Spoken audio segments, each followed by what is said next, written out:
Karibu tena kwenye chaneli yako unayoipenda, Official Kuthei Pi Updates, chanzo chako cha kuaminika kwa taarifa zote muhimu na za hivi punde kuhusu Pi Network.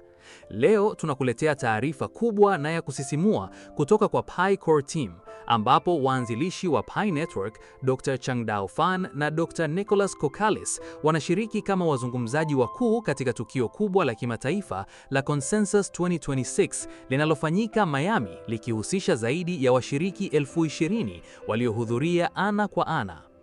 Katika jukwaa hili muhimu, waanzilishi hawa wanatarajiwa kushiriki maono na mtazamo wa Pi Network kuhusu blockchain, uthibitishaji wa utambulisho wa watumiaji, mifumo ya biashara pamoja na matumizi halisi ya teknolojia katika enzi ya akili bandia, yani AI.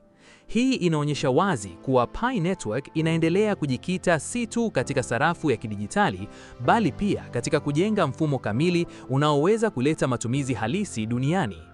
Kwa mujibu wa ratiba rasmi, Dr. Changdao Fan atatoa hotuba yake siku ya Jumatano tarehe 6 Mei kuanzia saa 11:15 hadi 11:35 asubuhi kwa saa za EDT katika jukwaa la Convergence Stage. Katika wasilisho lake lenye kichwa kinachosema Aligning Web3, AI and Blockchain for Utility, ataelezea kwa kina jinsi miundombinu ya blockchain ya Pi pamoja na mfumo wake wa uthibitishaji wa utambulisho na mtandao mpana wa watumiaji duniani kote vinavyoweza kusaidia kujenga bidhaa zenye matumizi halisi na mifumo endelevu ya biashara katika enzi ya AI. Atasisitiza pia kuwa kadri AI inavyorahisisha uundaji wa bidhaa, ushindani sasa unahamia zaidi kwenye data halisi, uwezo wa kuvutia watumiaji na ushirikiano wa watu halisi wanaoaminika.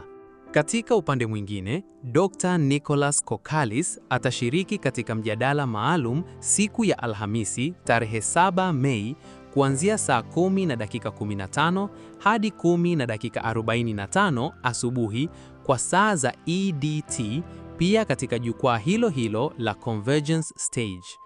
Mada ya mjadala wake ni How to Prove You Are Human in an AI World Without Doxing Yourself, ambapo atajadili changamoto kubwa inayokuwa kwa kasi, yani jinsi ya kuthibitisha kuwa mtumiaji ni binadamu halisi katika dunia ambayo AI inaweza kuunda account na kuiga tabia za watu.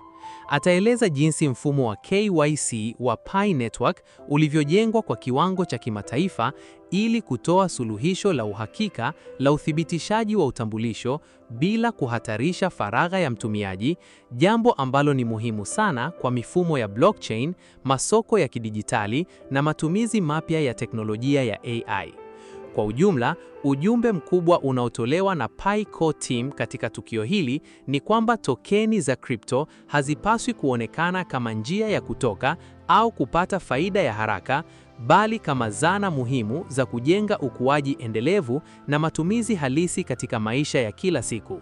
Hii ni hatua kubwa inayodhihirisha dira ya Pi Network kuelekea matumizi ya kweli na siyo hype ya liquidity pekee. Hiyo ndiyo taarifa kamili kutoka kwa Pi Core Team kuhusu ushiriki wao katika Consensus 2026.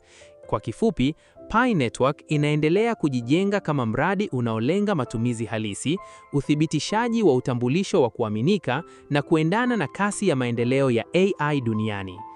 Asante kwa kuendelea kuwa sehemu ya Official Kuthei Pi Updates. Usisahau kufuatilia channel hii kwa taarifa zaidi za uhakika na za haraka kuhusu Pi Network. Tutaonana tena kwenye update inayofuata.